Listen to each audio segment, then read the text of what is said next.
قرآن کے احکام پہ بھی مجھ کو چلا دے، قرآن کے احکام پہ بھی مجھ کو چلا دے۔ الحمدللہ رب العالمین، والصلاة والسلام علی سید الانبیاء والمرسلین، اما بعد فاعوذ باللہ من الشیطان الرجیم، بسم اللہ الرحمن الرحیم۔ محترم ناظرین کرام، آپ دیکھ رہے ہیں پروگرام احکام قرآن۔ سورہ بنی اسرائیل ہمارے مطالعے میں ہے، اور سورہ بنی اسرائیل کی جو آیات احکام ہیں، اس پروگرام میں آج کل آپ اس کی تفسیر سن رہے ہیں۔ آج ہمارے پیش نظر ہے سورہ بنی اسرائیل کی آیت نمبر 78 اور آیت نمبر 79، یعنی 78 اور 79۔ ان دو آیات مبارکہ کے ضمن میں کیا کیا مسائل ہمارے سامنے ہوں گے، آئیے سب سے پہلے تو اس کی فہرست ملاحظہ کرتے ہیں۔ قرآن رہنما ہے، جنت کا راستہ ہے۔ ہمارا پہلا نقطہ یہ ہے کہ 5 نکات پر جامع آیت۔ دوسرا نقطہ یہ ہے کہ قراءت نماز کا رکن ہے۔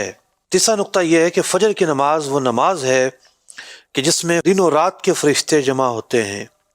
چوتھا نقطہ یہ ہے کہ تہجد کی نماز کا وقت اور اس کا حکم کیا ہے۔ پانچواں نقطہ یہ ہے کہ مقام محمود کیا ہے۔ ناظرین محترم، آپ نے موضوعات سماعت کیے کہ ان آیات مبارکہ کے تحت کن کن موضوعات پر گفتگو ہوگی۔ جیسا کہ پہلا موضوع بیان ہوا کہ یہ جو آیت ہے، یعنی کہ آیت نمبر 78، آیت نمبر 78، اس کے ضمن میں اس بات کو بیان کیا گیا کہ نماز کے اوقات کیا ہیں، پانچوں نمازیں کس انداز پر ادا کی جاتی ہیں، کن اوقات میں ادا کی جاتی ہیں۔ اس اعتبار سے ایک ہی آیت میں اجمالاً پانچوں اوقات کا بیان اس آیت مبارکہ میں کیا گیا، اور اس کے بعد جو آیت مبارکہ ہے اس میں جو چھٹی نماز ہے، یعنی نماز تہجد، اس کا وقت اور اس کے تعلق سے چیزیں بیان کی گئیں۔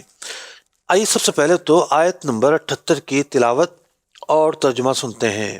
قرآن رہنما ہے، جنت کا راستہ ہے۔ اقم الصلاة لدلوک الشمس إلى غسق الليل وقرآن الفجر ان قرآن الفجر کان مشہودا۔ ترجمہ کنز ایمان۔ نماز قائم رکھو سورج ڈھلنے سے رات کی اندھیری تک، اور صبح کا قرآن، بے شک صبح کے قرآن میں فرشتے حاضر ہوتے ہیں۔ ناظرین کرام، آیت مبارکہ کی تلاوت اور ترجمہ آپ نے سماعت کیا۔ اللہ رب العزت اس آیت مبارکہ میں ارشاد فرما رہا ہے، اقم الصلاۃ، نماز قائم کرو۔ جیسا کہ آپ بارہا سن چکے ہیں، یہ بھی کہا جا سکتا تھا کہ ادی الصلاۃ، نماز ادا کرو، لیکن نماز کے لیے اقامت کا لفظ قرآن پاک نے بار بار استعمال کیا ہے۔ اقامت سے مراد یہ ہے کہ نماز کو درجہ کمال پر جا کر پڑھنا۔ اقامت کہتے ہیں کمال تک پہنچانے کو۔ تو یہاں پر بطور خاص اقامت صلاح جب فرمایا گیا اور یہاں امر کے صیغے سے اقیم الصلاۃ فرمایا گیا، تو اس سے مراد یہ ہے کہ نماز کو کامل طریقے سے پڑھنا ہے، درجہ کمال پر جا کر پڑھنا ہے۔ جب کوئی مسلمان نماز کے فرائض، اس کے واجبات کی ادائیگی کرتا ہے، نماز کے فرائض خواہ وہ اراکین میں سے ہوں، شرائط میں سے ہوں، کسی کو ترک نہیں کرتا، نماز کے واجبات کو ترک نہیں کرتا، تو ایسا جو شخص ہے وہ نماز کو درجہ کمال پر جا کر پڑھنے والا ہوتا ہے۔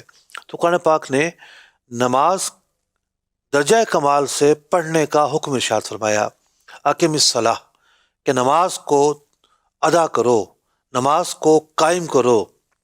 کب قائم کریں جناب؟ لدلوک الشمس،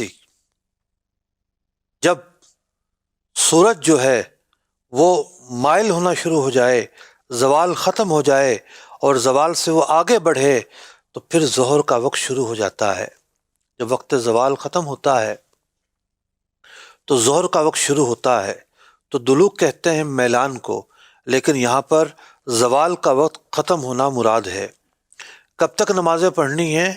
الی غسق اللیل، رات کا اندھیرا جب تک چھا جائے اس وقت تک نمازیں پڑھنا ہے۔ 4 نمازیں اس کے دوران آ گئیں۔ یعنی جب زوال کا وقت ختم ہوا تو ظہر کی نماز کا وقت آ گیا، اب عصر بھی پڑھنی ہے، اس کے بعد مغرب بھی پڑھنی ہے، اور پھر شفق ابیض بھی غائب ہو جاتا ہے، مغرب کا وقت ختم ہو جاتا ہے اور سیاہی پوری طریقے سے غالب آ جاتی ہے، عشاء کا وقت شروع ہو جاتا ہے، تو فرمایا الا غسق اللیل، غسق اللیل یعنی غسق کہتے ہیں غسق ظلمت کو، اندھیرے کو مکمل طور پر چھا جانے کو، تو یہ ہے عشاء کی نماز کا وقت۔ فرمایا وقرآن الفجر، اور نماز پڑھنی ہے فجر کی بھی، یہاں لفظ قرآن سے نماز مراد ہے، جس طریقے سے قرآن پاک نے بیان کیا ورکعوا مع الراکعین، رکوع کرنے والوں کے ساتھ رکوع کرو، تو قرآن نے رکوع بول کر نماز مراد لی، چونکہ قراءت جو ہے وہ نماز کا رکن ہے، اس لیے اس موقع پر قرآن بول کر، جو کہ حقیقت میں نماز کا جز ہے، نماز مراد لی گئی ہے، تو یہاں قرآن سے مراد نماز کا ترجمہ کریں گے۔ قرآن سے مراد یہاں پر ہے وہ قرآن کے جو جز نماز بھی ہے، نماز کا حصہ بنتا ہے، یعنی جز بول کر یہاں کل مراد لیا گیا، نماز مراد لی گئی۔ تو فرمایا اور نماز پڑھو فجر کی۔ اب اس اعتبار سے دیکھیں تو ظہر سے لے کر فجر تک کی جو نمازیں ہیں اجمالی طور پر اس آیت مبارکہ میں بیان کر دی گئیں۔ ناظرین کرام، 24 گھنٹے میں 1440 منٹ ہوتے ہیں، یہ 1440 جو منٹ ہیں یہ سارے کے سارے یعنی نماز کی ٹائمنگ کے حوالے سے 16 حصوں میں تقسیم ہیں۔ 16 مختلف قسم کے ٹائم ایسے آتے ہیں جن ٹائم کو لے کر مختلف قسم کے مسائل بیان ہوتے ہیں، تو اگر ان 16 کو تقسیم کیا جائے 1440 پر تو 90 منٹ بنتے ہیں، گویا کہ ہر 1.5 گھنٹے کے بعد ایک تبدیلی ہے۔ جی ہاں، یہ تبدیلی کیا ہے؟ ایک وقت ہے جسے سحر کہتے ہیں، فجر کا وقت شروع ہونے سے پہلے جو وقت ہوتا ہے وہ سحر کہلاتا ہے، پھر صبح کا وقت آتا ہے، پھر اشراق کا وقت آتا ہے، پھر چاش کا وقت آتا ہے، پھر ظہو صغریٰ کا وقت آتا ہے، پھر ظہو کبریٰ کا وقت آتا ہے، اس کے بعد نصف النہار کا وقت آتا ہے، پھر زوال کا وقت، پھر دلوک ظہر، اس کے بعد دلوک عصر، اور اس کے بعد دلوک مغرب، پھر شفق احمر مغرب کے بعد، اور اس کے بعد شفق ابیض، اور پھر وقت آتا ہے غسق ظلمت، اور غسق ظلمت کے بعد پھر وقت آتا ہے صبح کاذب کا، یعنی سحری سے پہلے کا وقت صبح کاذب کا وقت کہلاتا ہے۔ تو یہ 16 مختلف قسم کے اوقات ہیں۔ جیسے مغرب کا وقت ہے تو مغرب کے وقت میں شفق احمر، شفق ابیض پر تفصیل سے گفتگو کی جاتی ہے، اشراق اور چاش پر گفتگو عام سی بات ہے۔ وقت سحر ایک مشہور و معروف جملہ ہے، ہر ایک اس سے متعارف ہے کہ عام طور پر تہجد کی نماز پڑھنے والے اسی وقت میں اٹھتے ہیں، تہجد پڑھتے ہیں، پھر فجر کا وقت شروع ہو جاتا ہے اور پھر فجر ادا کرتے ہیں۔ اسی طریقے سے زوال، ظہو صغریٰ، کبریٰ، نصف النہار، یہ جو الفاظ ہیں نماز کے جو مسائل جاننے والے جانتے ہیں، نماز پڑھنے والے جانتے ہیں کہ ان الفاظوں کے ساتھ جو انسیت ہے وہ کتنی ہے، اور یہ بار بار یہ الفاظ استعمال ہوتے رہے ہیں۔ تو یہاں بھی قرآن پاک نے 2 الفاظ استعمال کیے، ایک دلوک شمس سے مراد یہاں پر زوال کے وقت کا ختم ہونا ہے، وہ مراد لیا گیا کہ زوال کا جو وقت ہے وہ ختم ہوا، اور اس کے بعد غسق لیل، رات کا چھا جانا، عشاء کے وقت کا آ جانا، یہ مراد لیا گیا۔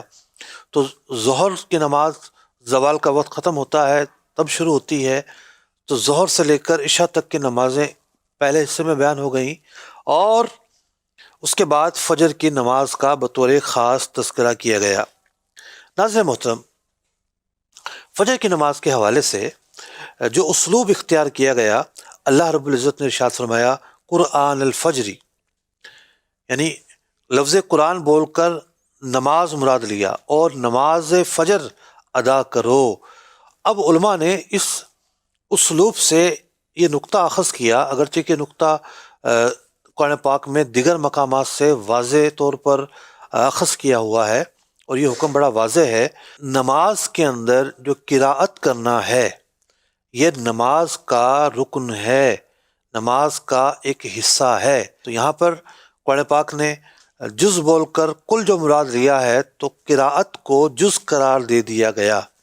اب جو نماز کے اندر قراءت ہے وہ نماز کا رکن ہے۔ نماز کا رکن اس اعتبار سے ہے کہ کوئی شخص سنتیں پڑھ رہا ہے، نوافل ادا کر رہا ہے، یا وہ شخص وطر ادا کر رہا ہے، ہر رکعت کے اندر قراءت کرنا اس کے لیے فرض ہے۔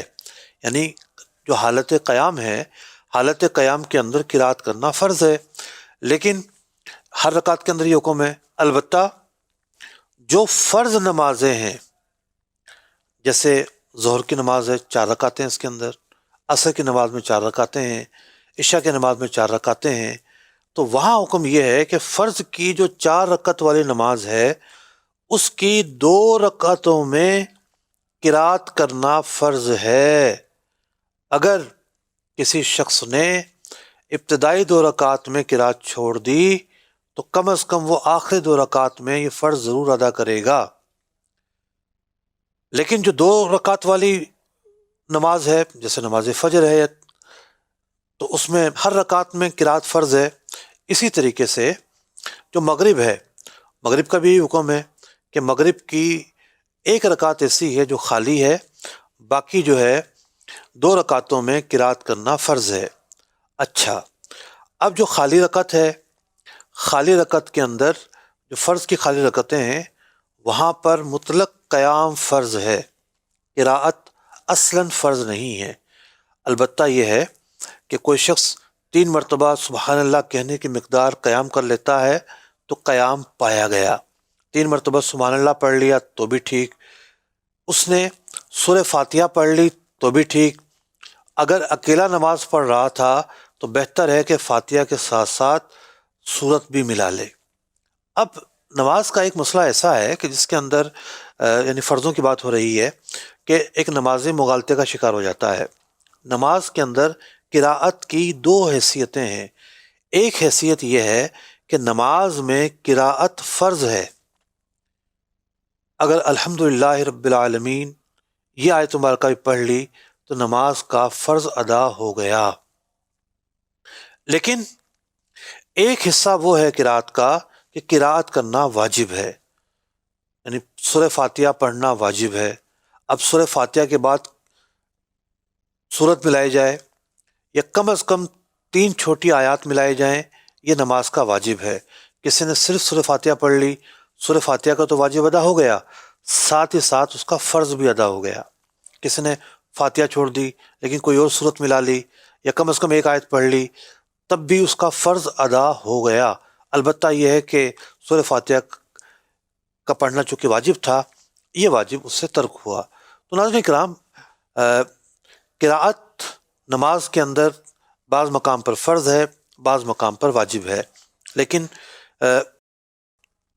سب سے زیادہ جو اس کی حیثیت ہے وہ رکن کی ہے، اور یہی وجہ ہے کہ سنتوں کی ساری رکعتوں میں، وطر کی ساری رکعتوں میں، نوافل کی ساری رکعتوں میں اس کی حیثیت رکن کی ہے، اور عام نمازوں مطلب فرض نمازوں میں جو حکم تھا وہ میں نے آپ کے سامنے بیان کیا۔ ناظرین محترم، اللہ رب العزت نے اس آیت مبارکہ میں مزید ارشاد فرمایا، ان قرآن الفجر کان مشہودا، یعنی جو فجر کی نماز کا وقت ہے یہ فرشتوں کے حاضر ہونے کا وقت ہے۔ مراد یہاں پر یہ ہے کہ دن اور رات کے فرشتے اس نماز کے موقع پر جمع ہوتے ہیں۔ مفتی احمد یار خان نعیمی رحمۃ اللہ تعالی علیہ لکھتے ہیں کہ 60 فرشتے ہوتے ہیں جو کہ ہر مسلمان کے ساتھ حفاظت کے لیے ہوتے ہیں۔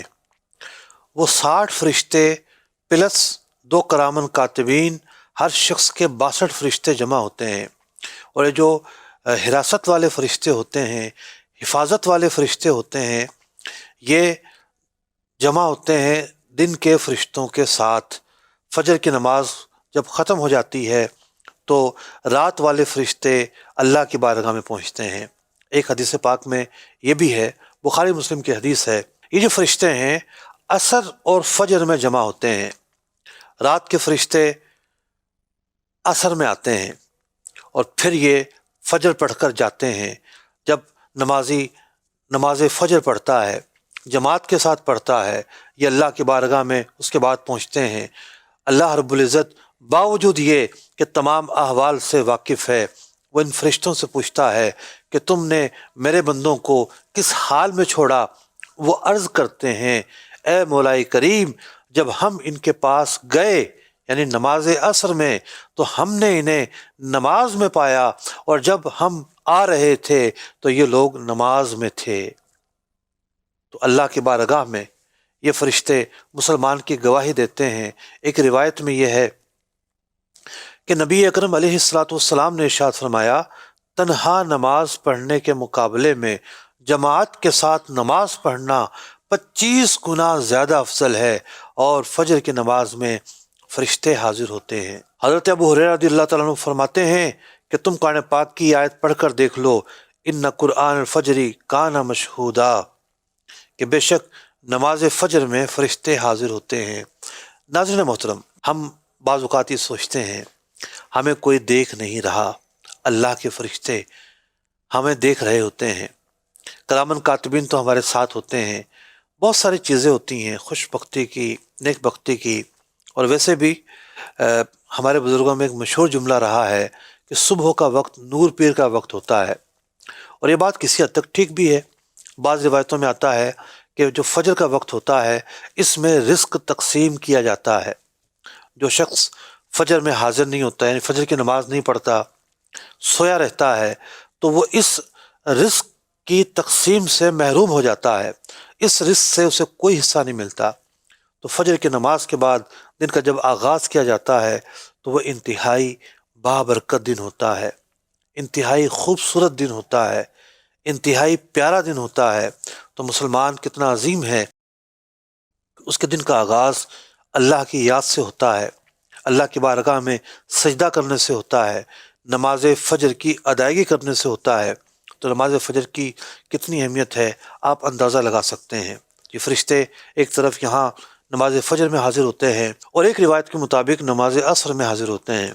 نماز عصر کے حوالے سے بھی خصوصی تاکید بیان کی گئی، حافظوا علی الصلوات والصلاۃ الوسطیٰ، حفاظت کرو اپنی نماز کی، بطور خاص نماز عصر۔ بہت سارے مفسرین کے نزدیک یہاں پر صلاۃ وسطیٰ سے مراد نماز عصر مراد ہے، اس کی بھی اپنی اہمیت ہے، پانچوں نمازوں کی اپنی اہمیت ہے۔ مجموعی طور پر جو نماز کے اوقات ہیں یہ آیت مبارکہ اس کو بیان کر رہی ہے، اور بطور خاص نماز فجر کے وقت کو بھی بیان کیا گیا، اور اس کے ضمن میں جو قراءت قرآن ہے وہ کس اعتبار سے واضح ہوتی ہے یہ بھی ہم نے اس آیت مبارکہ کی تفسیر میں جانا۔ آئیے ناظرین محترم بڑھتے ہیں اگلی آیت مبارکہ کی طرف، اور یہ ہے آیت نمبر 79۔ آئیے تلاوت اور ترجمہ سنتے ہیں۔ قرآن رہنما ہے، جنت کا راستہ ہے، وَمِنَ اللَّيْلِ فَتَهَجَّدْ بِهِ نَافِلَةً لَكَ عَسَىٰ أَن يَبْعَثَكَ رَبُّكَ مَقَامًا مَحْمُودًا۔ ترجمہ کنز ایمان۔ اور رات کے کچھ حصے میں تہجد کرو، یہ خاص تمہارے لیے زیادہ ہے، قریب ہے کہ تمہیں تمہارا رب ایسی جگہ کھڑا کرے جہاں سب تمہاری حمد کریں۔ ناظرین محترم، نماز تہجد اس کا تذکرہ قرآن پاک کی دیگر آیات میں بھی کیا گیا ہے۔ اللہ رب العزت ارشاد فرماتا ہے کانوا قلیلا من اللیل ما یہجعون، اور ایمان والوں کی نشانیاں یہ ہیں کہ وہ رات کے حصے میں تھوڑا سوتے ہیں، وبالاسحار ہم یستغفرون، اور وقت سحر اٹھ کر اللہ کی بارگاہ میں عبادت کرتے ہیں، مغفرت طلب کرتے ہیں۔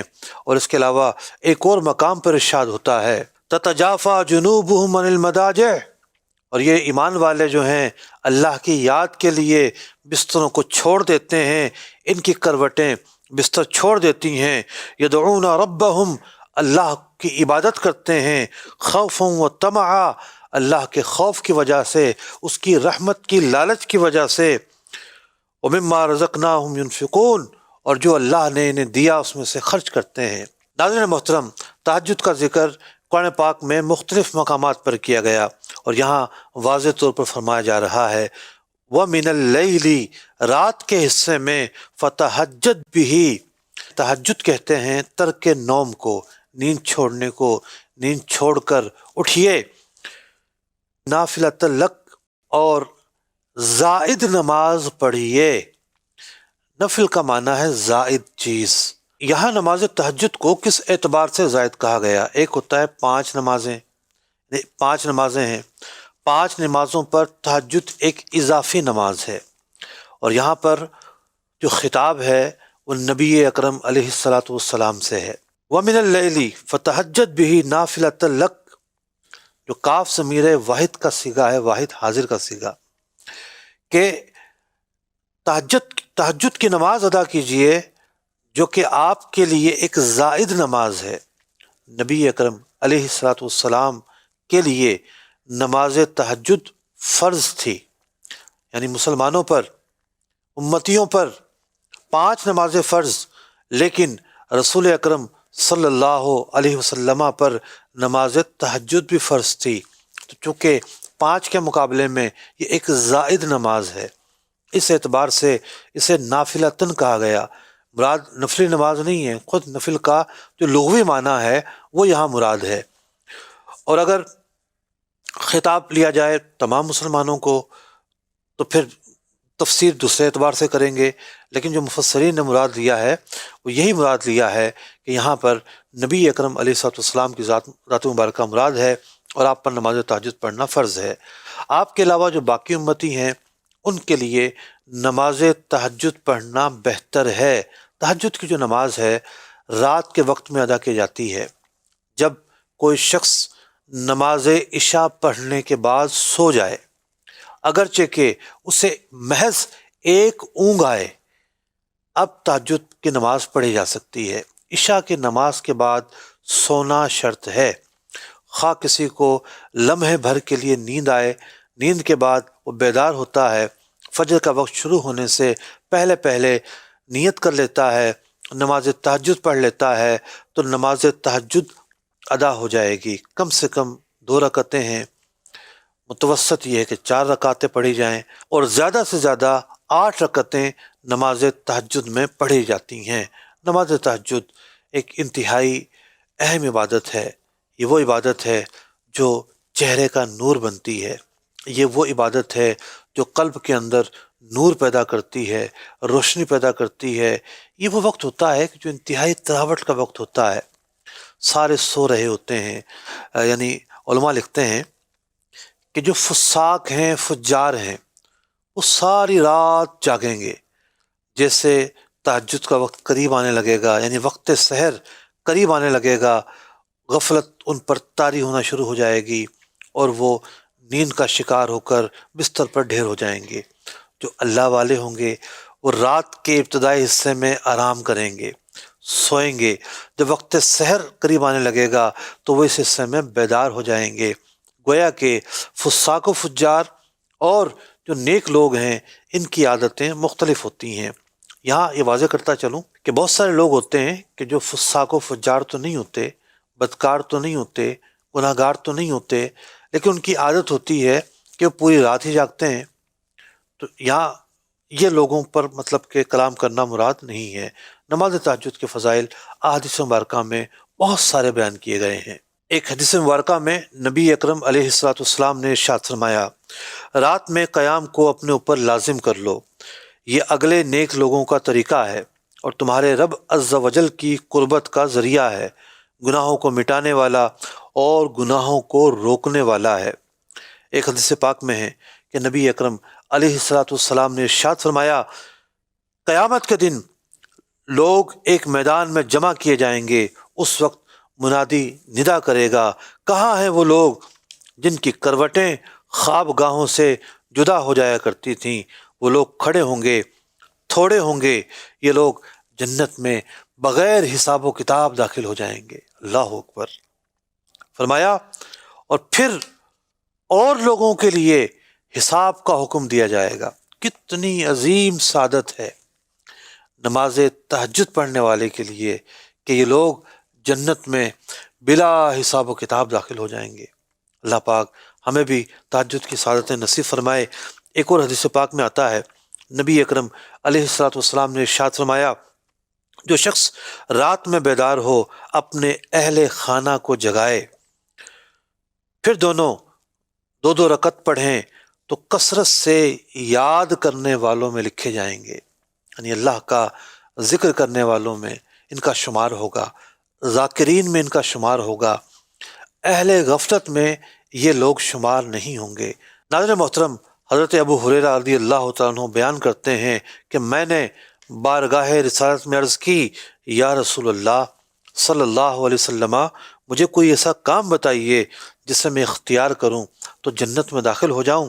آپ نے فرمایا، سلام کو عام کرو، کھانا کھلاؤ، رشتہ داروں سے حسن سلوک کرو، اور رات میں نماز پڑھو جب لوگ سوتے ہوں گے، اس وقت اٹھ کر نماز پڑھو تو تم سلامتی کے ساتھ جنت میں داخل ہو جاؤ گے۔ ناظرین محترم، آپ نے دیکھا کہ نماز تہجد جو ہے وہ کتنی مبارک نماز ہے، کتنی پیاری نماز ہے، تو ہم سب کے لیے یہ نماز پڑھنا مستحب ہے، بہتر ہے۔ پڑھیں گے تو ثواب ملے گا، نہیں پڑھیں گے تو گناہ گار نہیں ہوں گے۔ البتہ علماء نے لکھا کہ جس کی عادت ہو کہ وہ نماز تہجد پڑھتا ہے تو اس کے لیے برا ہے کہ وہ یہ نماز چھوڑ دے، کیونکہ عادتیں جو ہیں وہ ایک دم نہیں بن جایا کرتی۔ ہمارے جسم میں آج کی سائنس یہ بتاتی ہے کہ پورا ایک سرکل ہوتا ہے، وہ ایک ٹائم کی گھڑی ہوتی ہے۔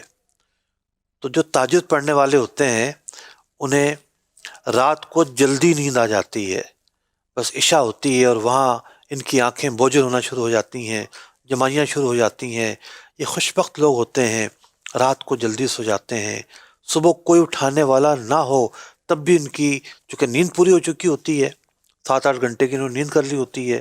رات کو جلدی سونے والا اتنی نیند آرام سے کر لیتا ہے، 7 گھنٹے تو آرام سے سو سکتا ہے۔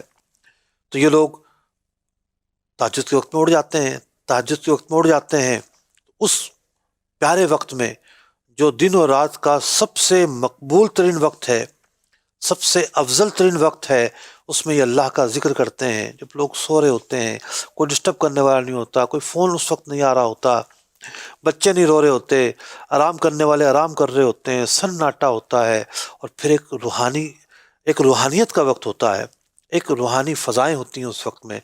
تو اس وقت میں جب بندہ عبادت کرتا ہے تو عبادت کی لذت، عبادت کے سرور کو وہ حاصل کرتا ہے۔ تو بات یہ ہے کہ کبھی پڑھی اور کبھی چھوڑ دی، اس سے اوقات کار ڈسٹرب ہوتے ہیں، اس سے جو ہمارے جسم کے اندر ایک کلاک لگی ہوئی ہے جو دن اور رات کے اعتبار سے ہمیں چلا رہی ہوتی ہے کہ اس ٹائم سونا ہے، اس ٹائم جاگنا ہے، کبھی ہمیں نیند کی رغبت ہوتی ہے اور کبھی ہم نیند سے بہت دور ہوتے ہیں، تو یہ مستقل مزاجی کا نتیجہ ہوتا ہے۔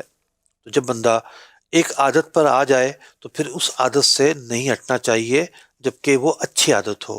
تو نماز تہجد جو پڑھتے ہیں تو علماء نے لکھا کہ برا ہے ان کے لیے کہ وہ اسے ترک کریں۔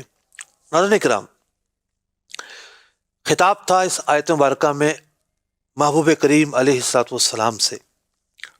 فرمایا جا رہا ہے وَمِنَ اللَّيْلِ فَتَہَجَّدْ بِهِ نَافِلَةً لَكَ، رات کے وقت میں آپ نماز تہجد پڑھیے، اور فرمایا گیا عَسَىٰ أَن يَبْعَثَكَ رَبُّكَ مَقَامًا مَحْمُودًا، کہ تمہارا رب تمہیں مقام محمود عطا کرے گا۔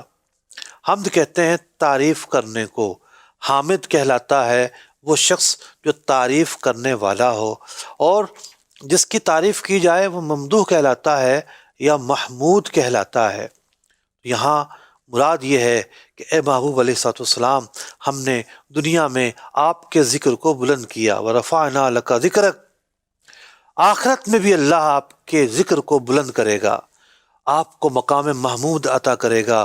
مقام محمود کس اعتبار سے عطا ہوگا؟ یعنی اس سے مراد شفاعت کرنا ہے، اور شفاعت کرنا بھی یوں نہیں ہے کہ حضور علیہ الصلوۃ والسلام نے شفاعت شروع کر دی، نہیں، پہلے تمام لوگوں کو جو حضرت آدم علیہ السلام سے لے کر قیامت تک دنیا میں آئے انہیں دکھایا جائے گا کہ آج کے دن کی سختی کیسی ہے، آج کے دن کی دشواری کیسی ہے، آج کا دن نفسا نفسی کا دن ہے۔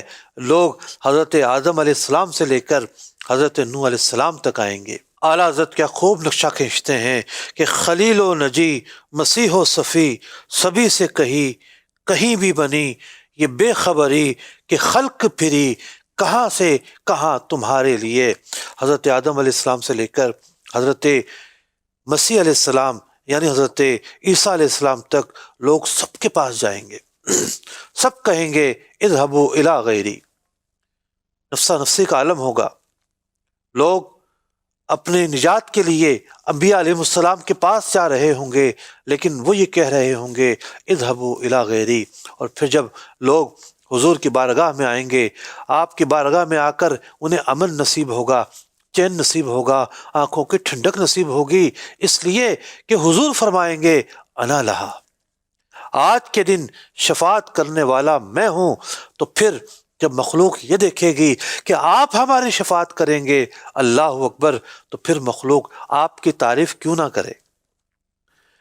آپ مخلوق کی نگاہ میں ممتاز کیوں نہ ہوں؟ آپ مخلوق کی نگاہ میں محمود اور محبوب کیوں نہ ہوں؟ تو پھر حضور علیہ الصلوۃ والسلام اللہ کی بارگاہ میں سجدہ ریز ہوں گے، اور ایسے کلمات آپ کے قلب پر القاء ہوں گے کہ اس سے پہلے ان کلمات کے ساتھ، ان الفاظوں کے ساتھ کسی نے بھی اللہ کی مدح بیان نہیں کی، اللہ کی حمد بیان نہیں کی۔